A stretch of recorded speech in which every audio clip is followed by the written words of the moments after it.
Saúde, para você estar seguro de que você está fazendo o melhor pela sua saúde.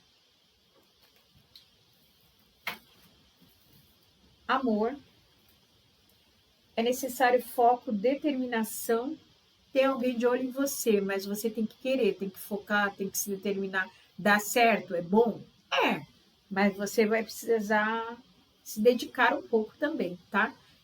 Dá até casamento, se você se dedicar, tá? A proposta de união chega. Vamos pegar só mais uma que tá aqui já. Ah, mas você fala assim que você não tá muito seguro do que deve fazer, né? Você tá meio pensativo, eu vejo você meio pensativo, mas as coisas ficam claras, essa pessoa tá determinada a se unir a você, tá? Não toma nenhuma decisão enquanto você não tiver segurança.